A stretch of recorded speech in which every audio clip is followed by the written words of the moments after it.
हम सब पधारे हुए हमारे समिति के अध्यक्ष माननीय छिपा जी, सिविल लाइन के विधायक भाई गोपाल जी, और जिनका हमें वर्षों तक मार्गदर्शन मिला और अभी भी मिल रहा है, ऐसे माननीय शंकर जी, माननीय कैलाश जी और सभी उपस्थित राष्ट्रवाद से प्रेरित मेरे भाई और बहनों।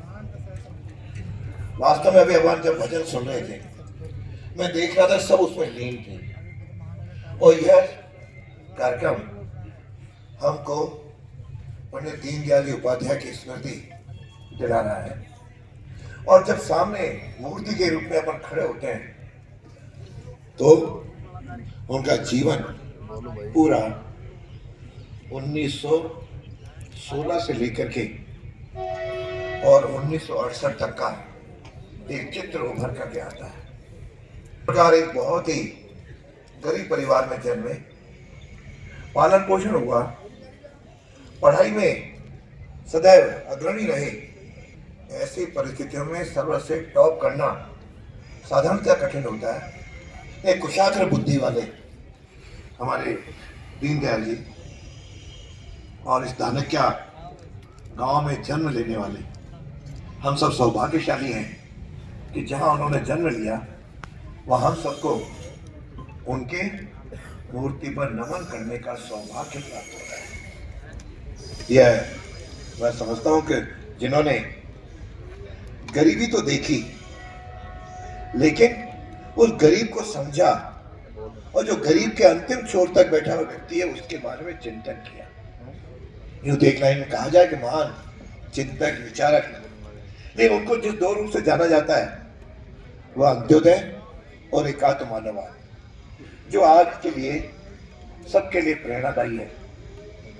उन्होंने कभी भी सत्ता के बारे में तो सोचा ही नहीं था और प्रारंभ में तो बड़ी कठिनाई से धानक्या के बाद राजगढ़ के बाद सीकर, वहां विद्यालय शिक्षा करना कानपुर पहुंचे। जीवन में कैसे परिवर्तन आता है उसमें भी देखेंगे तो कानपुर के अंदर जो पढ़ रहे थे तो राष्ट्रीय संरक्षक संघ के जो सरसंघ चालक तत्कालीन थे पूज्य डॉक्टर हेडगेवार जी, उनके उस संपर्क में आए और संपर्क में जब आए उसके बाद उन्होंने अपने जीवन में राष्ट्र सेवा को चुना और संघ के प्रचारक के रूप में काम करना शुरू किया। जिंदगी परिवर्तन आता है, जिला प्रचारक से आगे बढ़ते गए। लेकिन जब देश में ऐसी परिस्थितियां बनी कि कुछ लोगों को राजनीति में जाना चाहिए तो तब उसके बाद अपने पूरे सरसंघ चालक उन्हें गुरुजी ने उनको बुला के कहा तब आप राजनीति में श्यामा प्रसाद मुखर्जी के साथ जाके काम करें। और वहां भी उन्होंने अपनी छाप छोड़ी। शायद ऐसा कोई क्षेत्र नहीं होगा जहां उन्होंने छाप नहीं छोड़ी और जहां उनको काम दिया वहां पे अपनी योग्यता का परिचय भी उन्होंने दिया। अच्छे लेखक भी रहे, पुस्तकें भी उन्होंने वहां पे प्रकाशित हुई और साथ में पत्र पत्रिकाएं, इसे मुख्य रूप से पांचजन्य, स्वधर्म, ये सारे पत्र पत्रिकाओं का उन्होंने आगे उनका संपादन का काम किया। लेकिन संपादन के कार्य में करते करते एक समय जिस तरह अपन कभी चाणक्य के बारे में सोचते हैं, उन्होंने भी मोमबत्ती के नीचे लालटेन के साथ उन्होंने सारा लेखन का काम किया। और 21 अक्टूबर 1951 को जब राजनीति में जरूरत हुई उन्होंने भेजा और उनके संगठन कौशल को देख करके श्यामा प्रसाद मुखर्जी को कहना पड़ा, यदि मुझे 2 दीनदयाल मिल जाए तो भारतीय राजनीति का नक्शा ही बदल दो। इस प्रकार की योग्यता, इस प्रकार का उनको सोच। और जब श्यामा प्रसाद मुखर्जी की मृत्यु हुई उसके बाद इस संगठन को अपने संगठन कौशल से उन्होंने घड़ा। मुझे ध्यान है कि 57, 62 और 67 के निर्वाचनों में किस प्रकार से भारतीय जनसंघ ने देश में अपने राजनीतिक क्षेत्र में छाप छोड़ी। मुझे भी उनको दर्शन करने का लाभ मिला। हालांकि मैं छोटा था, स्कूल में पढ़ते पढ़ते उसके बाद कॉलेज, इंजीनियरिंग कॉलेज में पढ़ रहा था, लेकिन उनको 2-3 बार उनको सुनने का मौका मिला, दर्शन करने का मौका मिला। एक अद्भुत विभूति मैं समझता हूँ जैसे अपन अभी देख रहे हैं, देखते ही मन में कई प्रकार के विचार उत्पन्न होते हैं। वो विचारों को यदि हम अपने जीवन में उन विचारों को पढ़ा तो हम पढ़ तो बहुत कुछ रहे, लेकिन उन्होंने अपने आप को किस प्रकार से देश के लिए किसकी आवश्यकता है आर्थिक दर्शन दिया। मतलब किस प्रकार से यहाँ पे नीतियां बने जो दूर दराज का गरीब को भी उसका लाभ मिले। उस समय तो राजनीति अलग थी, नेतृत्व तो कहीं समाजवाद और साम्यवाद में खोया हुआ था, मानवतावाद में तो कहीं कोई कल्पना भी नहीं थी। लेकिन इस प्रकार के विचारों को जब कहा तो इनके ऊपर ध्यान भी दिया जाने लगा कि ये कई देश का एक महान विचारक है। और उस प्रकार से बढ़ते बढ़ते मतलब सृष्टि से समष्टि तक उन्होंने अपनी दृष्टि दी। जीवन क्या है, शरीर मन आत्मा ये क्या है, किस प्रकार से उसमें सामंजस्य बैठे, उसमें आर्थिक चिंतन किस प्रकार का हो। मूल रूप से आज भी उनके पुस्तक कई बड़े बड़े विश्व के लोग भी पढ़ते हैं और विशेष रूप से ये तीनों के लिए प्रेरणादायी है। युवकों के तो है ही कि कोई गरीबी कोई अर्थ की कमी के कारण आगे योग्यता अपने परिश्रमता के साथ हम आगे बढ़ सकते हैं।